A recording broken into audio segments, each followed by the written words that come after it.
नमस्ते व्यूअर्स, आप सभी का हार्दिक स्वागत है। और आज हम काफ़ी अच्छे तरीके से डिटेल में यानी कि टेक्निकल या फिर इंजन रिव्यू करने वाले हैं, पर्टिकुलरली इस H5HT/TCE 1.3 litre turbocharged air to air intercool काफ़ी अच्छे खासा direct injection turbocharge petrol engine का जो नए नवेले यहाँ पे डस्टर के तहत पेश किया गया है। तो काफ़ी सही तरीके से यहाँ पे आपको होलिस्टिक कॉम्प्रिहेंसिव जो है इन डेप्थ थरो यहाँ पे आपको रिव्यू देखने के लिए मिलने वाला है। तो वीडियो एंड तक काफ़ी सही तरीके से यहाँ पे चेक कर लेना। रिसेंटली अगर वीडियो देखना आपने शुरू किया हुआ है, subscribe to the channel, click on to the bell icon to keep yourself updated with all the latest notifications and also special thanks to the Fatima Nagar Renault जिन्होंने मुझे अपॉर्चुनिटी दी है पर्टिकुलरली इस गाड़ी के साथ में मतलब वीडियो शूट करने के लिए। तो शोरूम की जितने भी कॉन्टैक्ट डिटेल्स है वो स्क्रीन के ऊपर और डिस्क्रिप्शन बॉक्स के तहत काफ़ी सही तरीके से यहाँ पे चेक कर लेना। तो वीडियो यहाँ पे शुरू कर लेते हैं और सबसे पहले एज यूजुअल ये टेक्निकल रिव्यू जो है वो यहाँ पे आपको 4 पॉइंट्स के तहत देखने के लिए मिलने वाला है। पॉइंट नंबर 1 के तहत में यहाँ पे आपके साथ में इंजन स्पेसिफिकेशन जो है वो साझा कर लेने वाला हूँ। अलॉन्ग विद दैट कुछ यहाँ पे आपको इंटरेस्टिंग फैक्ट जो है वो भी मतलब बताने वाला हूँ ताकि काफ़ी सही तरीके से आपको सारी चीज़ें यहाँ पे समझ में आ सके। देन यहाँ पे पॉइंट नंबर 2 के तहत देखने वाले हैं कि जैसे मतलब आप इंजन बे को ओपन कर लेते हो, कौन कौन से कंपोनेंट्स को क्या बोलते हैं, वो किस तरीके से काम कर लेते हैं, ताकि एक लेमैन यानी कि इस पर्टिकुलर गाड़ी का ओनर जो है वो भी मतलब यहाँ पे समझ सके। और यहाँ पे इसके साथ साथ जो मतलब यहाँ पे मैकेनिक्स इस पर्टिकुलर इंजन के ऊपर काम करने वाले उनको भी समझ सके कि भाई कौन कौन से यहाँ पे कंपोनेंट दिए गए हैं, इस इंजन का कंस्ट्रक्शन किस प्रकार का हमें देखने के मिल जाता है। पॉइंट नंबर 3 के तहत हम यहाँ पे देखने के वाले है हेड पूरा का पूरा कंस्ट्रक्शन हो गया, सिलेंडर कंस्ट्रक्शन हो गया, ऑयल डिस्ट्रीब्यूशन सर्किट हो गया, कूलेंट डिस्ट्रीब्यूशन सर्किट हो गया, टाइमिंग हो गई, इवन द फैक्ट दैट इसकी पूरी की पूरी जो डायग्राम्स है वे भी मैं आपके साथ में यहाँ पे शेयर करने वाला हूँ। सेंसर्स, एक्चुएटर्स की सारी चीजें मैं यहाँ पे साथ में शेयर करने वाला हूँ। And at the last we will discuss कि पॉइंट नंबर 4 के तहत कि किस प्रकार की क्वालिटी ऑफ मटेरियल देखने के मिल जाता है, क्या क्या हमें मतलब यहाँ पे चीजें जो है वो देखने के मिलने वाली है। तो यहाँ पे काफी सही तरीके से एंड तक जो है वो वीडियो यहाँ पे चेक कर लेना। सबसे पहले पॉइंट नंबर 1 यानी कि आपको देखने के मिलने वाले है बेसिक इंजन स्पेसिफिकेशंस की अगर मतलब मैं बात करूं तो गाड़ी के साथ में यहाँ पे आपको 1.3 लीटर यानी कि 1332 सीसी का इनलाइन 4 सिलेंडर टर्बोचार्ज, जी हाँ, यहाँ पे आपको पर्टिकुलर फिक्स्ड ज्योमेट्रिक टर्बोचार्जर का यहाँ पे इस्तेमाल किया गया है। कोई भी वेरिएबल वेंस इनकलकेटेड यानी कि वेरिएबल ज्योमेट्रिक टर्बोचार्जर का इस्तेमाल जो है वो यहाँ पे नहीं किया गया है। पूरा का पूरा डायरेक्ट फ्यूल इंजेक्शन सिस्टम के साथ में, जी हाँ, 16 वाल्व यानी कि 4 वाल्व पर सिलेंडर हो गए डीओएसी सेटअप के अंदर। यहाँ पे आपको चार्ज टू एयर सर्किट की बात करूँ तो एयर टू एयर इंटरकूल्ड काफी अच्छा खासा यहाँ पे आपको H5HT/TCE 1.3 जो ना ये आपको इंजन देखने के लिए मिल जाता है। पावर फिगर्स की बातें कर लेते हैं तो 163 PS की पावर हो गई, 280 न्यूटन मीटर ऑफ टॉर्क हो गया, 6 स्पीड मैनुअल हो गया, वरना अगर आप चाहो तो 6 स्पीड यहाँ पे आपको वेट क्लिक सेटअप के अंदर ड्यूल क्लच ऑटोमेटिक ट्रांसमिशन के साथ में इस पर्टिकुलर गाड़ी को आप यहाँ पे खरीद पाओगे। रेनो वाले जो है इस यहाँ पे इंजन को बोलते हैं H5HT या फिर TCE 1.3। अगर आप सेम जो है ना निसान वालों को पूछ लोगे ना तो वे लोग बोलते हैं इस पर्टिकुलर इंजन को HR13 DDT। और वही अगर आप मर्सिडीज बेंज वालों को पूछ लेते हो तो वे लोग जो ना इस इंजन को बोलते हैं M282। जी हाँ, मैंने मतलब यहाँ पे बहुत सारे मैन्युफैक्चरर्स का नाम यहाँ पे ले लिया। क्यों ले लिया अब वो मतलब मैं यहाँ पे काफ़ी आसान और सरल भाषा में आपको समझाता हूँ और इंटरेस्टिंग फैक्ट जो है ना वे भी आपके साथ में साझा जो है वो कर लेता हूँ। सबसे पहले देखो, ये जो HR क्लास ऑफ इंजन है ना ये आपको मल्टीपल इटरेशंस में जो है वो देखने के मिल जाते हैं।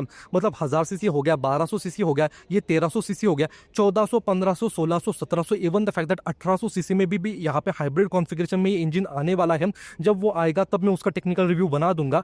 बट समझ लेना कि यहाँ पे अलग अलग यहाँ पे मतलब क्यूबिक कैपेसिटी के अंदर हमें ये HR क्लास ऑफ इंजन जो देखने के लिए मिल जाती है।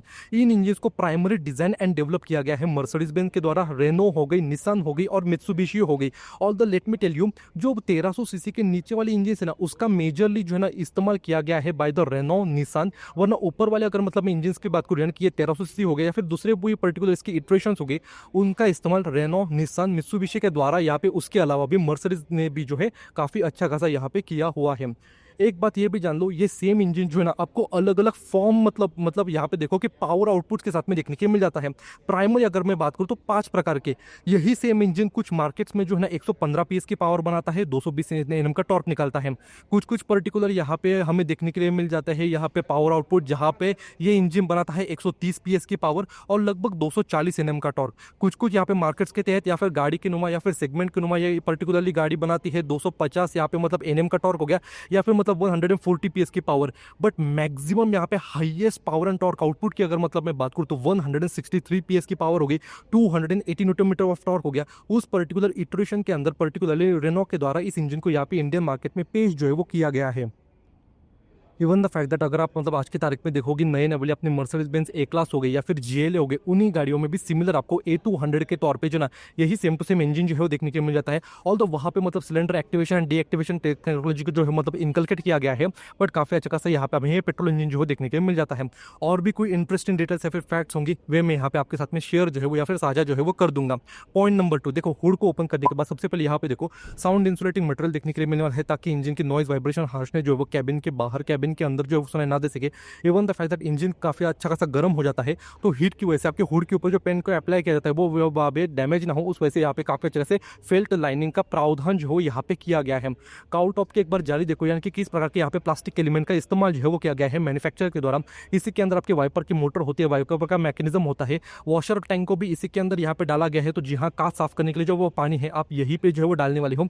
आपके एयर कंडीशनिंग सिस्टम के अंदर जिसे आप मतलब यहाँ पे फ्रेश एयर मोड को इस्तेमाल कर लेते हो ना, उसका डक्ट जो है वो भी इसी के अंदर देखने को मिल जाता है। तो कोई भी धूल मिट्टी होगी या फिर पत्थर या फिर मतलब कोई भी मतलब पत्ते गिरने के बाद खराब ना हो जाए, इस वजह से यहाँ पे इस प्रकार के प्लास्टिक एलिमेंट के प्रावधान जो है वो किए गए हैं। ऑल दो ओवरऑल अगर मतलब मैं क्वालिटी की बात करूँ तो वो यहाँ पे काफ़ी अच्छी खासी रखने की कोशिश जो है वो की गई है। गैस स्ट्रट जो है वो यहाँ पे ऑफर किए गए हैं, कोई भी आपको रेगुलर हुड लैच जो है वो यहाँ पे देखने के लिए नहीं मिलने वाला। तो यहाँ पे मतलब को ड्राइवर साइड से लेके को पैसेंजर साइड तक जो है वो एक एक चीज़ों को यहाँ पे काफ़ी सही तरीके से कवर अप कर लेते हैं। सबसे पहले यहाँ पे देखो इस गाड़ी का पर्टिकुलर आपको ब्रेक ऑयल रिजर्वायर जो है देखने के लिए मिलने वाले हैं। सर्विस सेंटर वाले आपका ब्रेक ऑयल जो है यही से टॉपअप करने वाले हैं।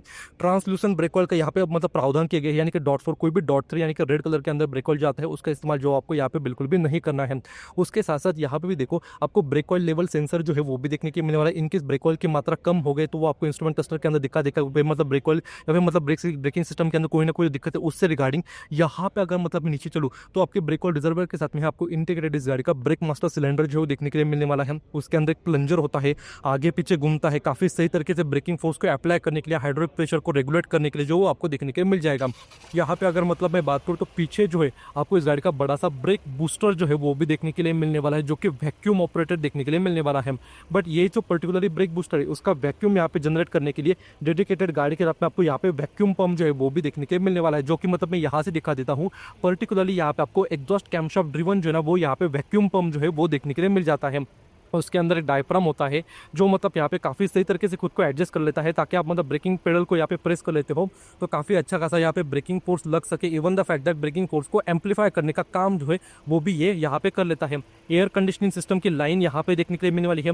कूलेंट का रिजर्वायर जो है वो यहाँ पे देखने के लिए मिलने वाला, सर्विस सेंटर यहीं पे टॉपअप करने वाली है। इसकी रेडिएटर कैप यानी कि प्रेशर कैप जो है वो इसी के ऊपर जो है वो देखने के लिए मिलने वाली है। प्लीज़ कभी भी गर्म गाड़ी में जो है इसकी प्रेशर कैप को मत खोलना, आपका हाथ जो है यहाँ पे झुलस सकता है। सस्पेंशन स्ट्रट्स के ऊपर यहाँ पे आपको कोई भी कवरिंग जो है वो यहाँ पे देखने के लिए नहीं मिलने वाली है।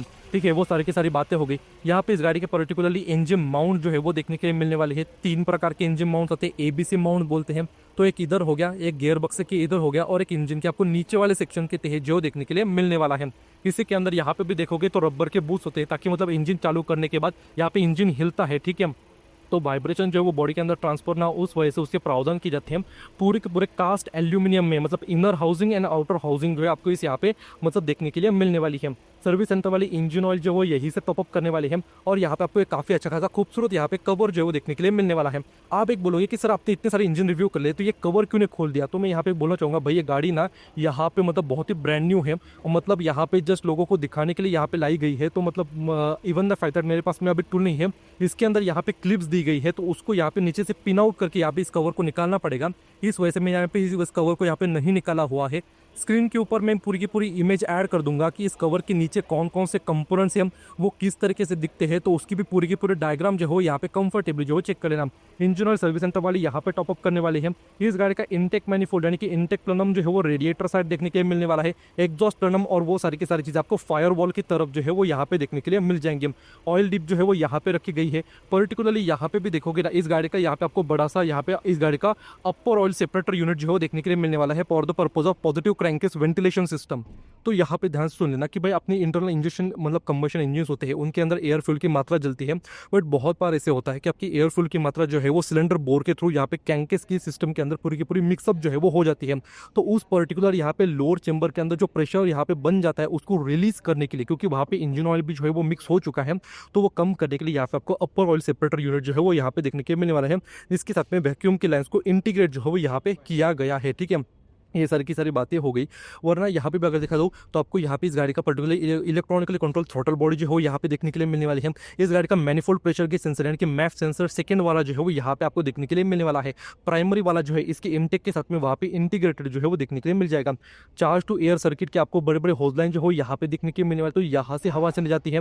इस गाड़ी के साथ में एयर टू एयर कंडेंसर का इस्तेमाल किया गया है, तो यहाँ से भी देख लो पूरा का पूरा आपको एयर टू एयर जो है इस गाड़ी का इंटरकूलर एलिमेंट जो देखने के लिए मिलने वाला है। कोई भी एयर टू लिक्विड जो है वो यहाँ पे देखने के लिए नहीं मिलने वाला, तो हवा यहाँ से चैनलाइज होने वाली है। ऑप्टिमम एयर टेम्परेचर या फिर मतलब उसको रिलीज करने के बाद वंस अगेन इसको यहाँ पे इनटेक की तरफ डायरेक्ट जो है वो किया गया है। ठीक है, ये सारी की सारी बातें होगी। ऑल्टरनेटर बड़ा सा यहाँ पे देखने के लिए मिलने वाले हैं। इसकी वी बेल्ट यानी कि सर्पेंटाइन बेल्ट की पूरी डायग्राम जो है वे मैं आपके साथ में यहाँ पे शेयर कर दूंगा। डेडिकेटेड टेंशन यूनिट के साथ पे देखने के लिए मिलने वाला है, समझ लो। ऑल्टरनेटर है, इसके जस्ट नीचे आपका वाटर पंप हो गया। इसके नीचे आपको जो है इस गाड़ी का एसी कंप्रेसर देखने के लिए मिलने वाला है, क्रैंक की पुल्ली, और बीच में आपको यहाँ पे टेंशनर यूनिट जो है वो देखने के लिए मिलने वाला है। नीचे अंडर इंजन गार्ड जो है वो पूरा का पूरा देखने के मिल जाएगा। यहाँ से एक बात देख लो, ठीक है, इस पर्टिकुलर गाड़ी का जो कूलेंट यहाँ पे देखो, मतलब यहाँ से आ रहा है ना कूलेंट का, यहाँ पे आपको जंक्शन यूनिट जो है वो यहाँ पे देखने के लिए जो है वो मिलने वाला है। ठीक है, गाड़ी के साथ में यहाँ पे डेडिकेटेड आपकी जो मतलब देखो कि स्टार्टर मोटर है वो यहाँ पे देखने के लिए मिलने वाले। मेरी उंगली के ऊपर फोकस कर लेना, वरना इस गाड़ी का ऑयल कूलर यूनिट जो है वो आपको नीचे वाले सेक्शन के तहत देखने के लिए मिलने वाला है। वो भी मैं आपको यहाँ पे दिखा दूंगा कि भाई वो किस तरीके से यहाँ पे हमें देखने के लिए जो है वो मिल जाता है। इस तरफ से चल लेते हैं तो इस गाड़ी का आपको हाई प्रेशर फ्यूल पंप जो है यानी कि 250 बार का जो प्रेशर जनरेट कर लेता है वो यहाँ पे देखने के लिए मिलने वाला है। इंजेक्टर रेल ऊपर ही रखी गई है वेल्व कवर के ऊपर। इसी के साथ में आपकी इग्निशन कॉइल्स और वो सारी की सारी चीजें जो है वो देखने के लिए मिल जाएंगी। ये बातें हो गई। एयर इनटेक जो स्नॉर्कल है वो यहाँ पे आपको देखने के लिए मिलने वाला है। एयर फिल्टर बॉक्स जो है वो यहाँ पे आपको देखने के लिए जो है वो मिल जाएगा। इस तरफ दिखा देते हैं तो आपका रेजोनेटर यूनिट यानी कि एयर इनटेक अक्यूमुलेटर यूनिट को इसी के पाइप के साथ में इंटीग्रेट जो है वो यहाँ पे किया गया है। मैं थोड़ा सा इधर से हो लेता हूँ और आपको दिखाना चाहूँगा कि भाई इस गाड़ी का पूरा मेन जो कूलेंट यहाँ पे एल्बो है वो यहाँ पे देखने के लिए मिलने वाला है। CTC सेंसर यानी कि कूलेंट टेम्परेचर सेंसर यहाँ पे होगा। इसी के अंदर आपका थर्मोस्टेट वाल्व जो है वो देखने के लिए मिलने वाला है। तो ये सारे के सारे आपके बेसिक कूलेंट की सिलेक्शन हो गई। इस तरफ में हो लेता हूँ तो बीच आपको टर्बोचार्जर देखने के लिए मिलने वाले हैं। आपके लैम्डा प्रूफ सेंसर हो गए, वो सारी की सारी चीज़ें आपको पीछे वाले सेक्शन के तहत देखने के लिए मिलने वाली है। फायरवॉल के तहत भी नीटली यहाँ पे कवर अप किया गया है। हीटर कोर के कनेक्शंस हो गए। आपका HECU यानी कि हाइड्रोलिक इलेक्ट्रॉनिक कंट्रोल यूनिट यानी कि ABS मॉड्यूल वहीं पे देखने के लिए मिलने वाला है। BLDC मोटर हो गई, उसकी पूरी की पूरी ऑयल कनेक्शन यूनिट हो गया, और सर्किट प्लेट जो है वो वहाँ पे देखने के लिए मिलने वाला है। उसके अंदर अल्गोरिदम्स होते हैं जो कि मतलब वहाँ पे डिसाइड कर लेते हैं कि भाई कौन सा व्हील जो है वो ज़्यादा घूम रहा है, उसी के नुमा जो है उसके पर्टिकुलर कैलिपर के ऊपर ऑयल प्रेशर को वो डायरेक्ट कर लेते हैं ताकि काफ़ी सही तरीके से वहाँ पे ब्रेकिंग फोर्स का अप्लाई जो है वो किया जा सके। यहाँ पे आपकी ऑक्सिलियरी बैटरी देखने के मिलने वाली है। पॉजिटिव टर्मिनल इधर हो गया, नेगेटिव टर्मिनल यहाँ पे देखने के मिलने वाला है। आपका यहाँ पे जो आप बोलते हैं इंजन स्टार्ट स्टॉप हो गया उसका रिले यूनिट यहीं पे देखने के लिए मिलने वाला है। यहाँ पे इंजन कंपोनेंट्स का फ्यूज बॉक्स जो है वो बड़ा सा देखने के लिए इधर आपको मिलने वाला है। रेडिएटर श्राउड जो है वो यहाँ पे हो गया। यहाँ पे ट्विन जो है ना रेडिएटर फैंस के प्रावधान जो है वो यहाँ पे किए गए हैं मैन्युफैक्चरर के द्वारा। ठीक है, ये सारी की सारी बातें हो गई। अभी जो है ना पॉइंट नंबर मतलब मैं 3 डिस्कस करना चाहूँगा। तो सबसे पहले देखो इसका जो सिलेंडर हेड ना उसको मर्सिडीज बेंज के द्वारा डिजाइन किया गया है जो कि है delta head. Compare to the conventional engine head अगर मैं बात करूँ तो ये ट्रायंगुलर शेप के अंदर आपको देखने के लिए मिलने वाला है। डबल ओवरहेड कैमशाफ्ट देखने के लिए मिलने वाले हैं। 16 वैल्व्स रखे गए हैं। इसके जो एग्जॉस्ट वाल्व है थोड़े से बड़े हैं। तो यहाँ पे एक चीज़ के ऊपर गौर कर लेना कि वो सोडियम कोटेड होने की वजह से उनकी लाइफ होगी, लॉन्जिविटी होगी, वो आपको काफ़ी अच्छी खासी जो है वो यहाँ पे देखने के लिए मिल जाती है। देन हम बात कर लेते हैं तो गाड़ी के साथ में यहाँ पे आपको रोकर आर्म्स हो गए, हाइड्रोलिक लिफ्टर्स देखने के लिए मिलने वाले हैं। तो ऑटोमेटिक हाइट लैच एडजस्टर देखने के लिए मिलने वाले हैं। मैनुअल वाल्व क्लियरेंस करने की बिल्कुल भी यहाँ आपको जरूरत जो है वो नहीं पड़ने वाली। ऑल एल्यूमिनियम ब्लॉक देखने के लिए मिलने वाला है। नीचे के अगर मतलब ब्लॉक को तो 4 सिलेंडर सेटअप रखा गया है। इसकी जो पर्टिकुलरली बोर स्लिप है वो आपको कास्ट आयरन की कन्वेंशनल देखने के लिए नहीं मिलने वाली। प्लाज्मा यहाँ पे आपको बोर सिलेंडर मिरर कोटिंग का इस्तेमाल जो है वो किया गया है। आसान शब्दों में समझ लो कि पिघला हुआ जो पूरा का पूरा मेटल है वो यहाँ पे ब्लॉक के अंदर डाला गया, उसके बाद ग्राइंडिंग करके इसके बोर एंड स्ट्रोक हो गया या फिर पिस्टन का वॉल्यूम के नुमा जो है यहाँ पे इसके मतलब बोर स्लिप को डिजाइन एंड डेवलप जो है वो किया गया है। यहाँ पे मतलब मैन्युफैक्चरर का ये क्लेम है कि वो ज़्यादा अच्छी तरीके से थर्मल इफिशियंसी जनरेट कर लेता है, हीट डिसिपेशन काफ़ी सही तरीके से वो कर लेता है। Even the fact that piston की जो साइड वॉल्स होती है जिसके ऊपर यहाँ पे डेडिकेटेड ग्रेफाइट कोटिंग किया गया है तो उसका भी घिसाव जो है वो जल्दी यहाँ पे नहीं होने वाला। ऑल दो अगर आप मतलब वो वाले बंदे होंगे कि भाई सर मतलब in the case in the future अगर मतलब वहाँ पे कुछ भी हो ही गया तो क्या करेंगे, तो कुछ नहीं भाई, अपने कन्वेंशनल यहाँ पे कास्ट लाइनर जो है ना आपके सर्विस सेंटर वाले वहाँ पे डाल देंगे इन केस, क्योंकि ये जो cylinder mirror bore coating technology जो है ना वो मतलब बाहर आफ्टर मार्केट या फिर सर्विस सेंटर में करना यहाँ पे पॉसिबल नहीं है। नीचे आपका क्रैंकशाफ्ट देखने के मिलने वाला है, उसके लिए डेडिकेटेड सेपरेट आपके कैप्स देखने के मिलने वाले हैं। देन आपकी एक बैफल प्लेट आने वाली है और नीचे यहाँ पे आपका ऑयल का सम जो है वो देखने के लिए मिल जाएगा। टाइमिंग की बातें कर लेते हैं। यहाँ पे दो प्रकार की टाइमिंग चेंज आती है, कैमशाफ्ट से लेके क्रैंकशाफ्ट तक देखने के लिए मिलने वाली है और क्रैंकशाफ्ट से लेके इसके ऑयल पंप तक जो है वो देखने के लिए मिलने वाली है। सिंपल यहाँ पे आपको सिंगल एल्यूमिनियम का और यहाँ पे आपको जो है टाइमिंग कवर जो है वो देखने के लिए मिलने वाला है। डबल टाइमिंग कवर जैसे है हमने पर्टिकुलरली कुछ पर्टिकुलर टोयोटा की गाड़ियों में देखा हुआ है, M15D FXC इंजन उठा लो या फिर A25A FXC इंजन उठा लो, उसकी तरह यहाँ पे कोई भी प्रावधान जो है वो देखने के लिए नहीं मिलने वाली है। गाड़ी के साथ में यहाँ पे VVT टेक्नोलॉजी भी आती है दोनों तरफ, तो इसके सोलोनॉइड कनेक्शन जो है वो इसी के अंदर आपको देखने के लिए मिलने वाले, ठीक है। तो यहाँ पे अब इसका एक सोलोनॉइड होगा और इसका एक सोलोनॉइड यहाँ पे आपको देखने के लिए मिलने वाला है। ये जो VVT है समझना कि ऑयल कंट्रोल देखने के मिलने वाले हैं, जो कि कैम के टाइमिंग को 35 डिग्रीज तक एडवांस या फिर रिटार्ड जो है वो कर सकते हैं। इंजन चालू कर लेते हो तो वहाँ पे आपकी स्टैंडर्ड बेस टाइमिंग देखने के मिलने वाली है, जैसे आप रेव अप करने वाले हो हाई स्पीड्स के अंदर, वहाँ पे उसका टाइमिंग को वो एडवांस कर देगा और यहाँ पे पर्टिकुलरली लोअर रेव के अंदर आपको यहाँ पे आपको रिटार्डेड यानी कि बेस टाइमिंग जो है पर्टिकुलरली देखने के लिए मिलने वाली है।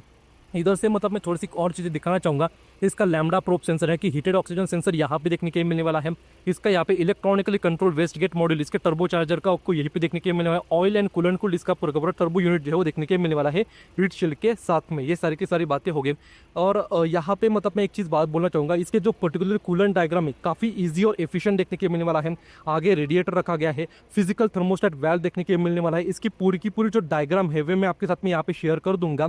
ऑयल की बात कर लेते हैं तो यहाँ पे electronically control variable displacement oil pump का इस्तेमाल किया गया है। तो जो मैन्युफैक्चरर ने रिकमेंड किया है वही आपको इंजन ऑयल का यहाँ पे इस्तेमाल करना है। कोई भी ज़्यादा मतलब गाढ़ा हो गया या फिर पतला हो गया ऐसे भाई कोई भी एक्सपेरिमेंट मत कर लेना, क्योंकि इसका जो पर्टिकुलरली ऑयल पंप है वो पूरे के पूरे ECM के द्वारा यहाँ पर रेगुलेट एंड कंट्रोल जो है वो किया जाता है। तो उस चीज़ का काफ़ी सही तरीके से ध्यान रख देना। ये बातें हो गई, और भी कोई डिटेल्स होंगी तो वे मैं आपके साथ में यहाँ पे शेयर कर दूंगा। अभी बात कर लेते हैं भाई पॉइंट नंबर 4 की, यानी कि ओवरऑल क्वालिटी कैसी है। तो देखो काफ़ी अच्छे खासे रखने की कोशिश की गई है। जी हाँ, मतलब थोड़ा बहुत यहाँ पे प्लास्टिक का इस्तेमाल किया गया है कूलेंट लाइन के अंदर या फिर वो सारी की सारी बातें हो गई, बट ये जो है ना काफ़ी अच्छा खासा ओवरऑल आपको पैकेजिंग जो देखने के मिलने वाला है। मैंने कुछ इंटरनेशनल फोरम्स के ऊपर भी पढ़ा, जिन जिन लोगों ने इस पर्टिकुलर इंजन के साथ में मर्सिडीज बेंज की गाड़ियाँ खरीदी हुई है या फिर डाशिया की गाड़ियाँ जो है वो खरीदी हुई है, उस अगर मतलब मैं कॉन्फ़िगरेशन के अंदर अगर मतलब मैं बात करूँ तो यहाँ पे काफ़ी अच्छा खासा काम जो है वो मैन्युफैक्चर के द्वारा किया गया है। ज़्यादा कोई इशू जो है ना टिल द डेट इस पर्टिकुलर इंजन के साथ में मतलब बहुत ज़्यादा देखने के लिए जो है वो नहीं मिले हैं। अगर मतलब मैं ग्लोबल पोर्टफोलियो की बात करूँ तो ये सारी की सारी बातें हो गई। और भी कोई डिटेल्स होंगी particular to with this engine तो वे मैं आपके साथ में यहाँ पे भी शेयर कर दूंगा। तो यही काफ़ी सही इंटरेस्टिंग जो ना होलिस्टिक कॉम्प्रिहेंसिव इन डेप्थ जो ना टेक्निकल या फिर इंजन रिव्यू था इस पर्टिकुलर TCE 1.3 या फिर HR13 DDT इंजन की भी क्यों ना बात कर लें। तो वीडियो कैसी लगी दोस्तों, वीडियो पसंद आती है तो लाइक कर दो, शेयर कर दो अपने दोस्तों के साथ, फैमिली मेंबर्स के साथ, एंड चैनल को सब्सक्राइब भी कर दो। मिलते हैं आपसे नेक्स्ट वीडियो में, तब तक के लिए टेक केयर और जय हिंद।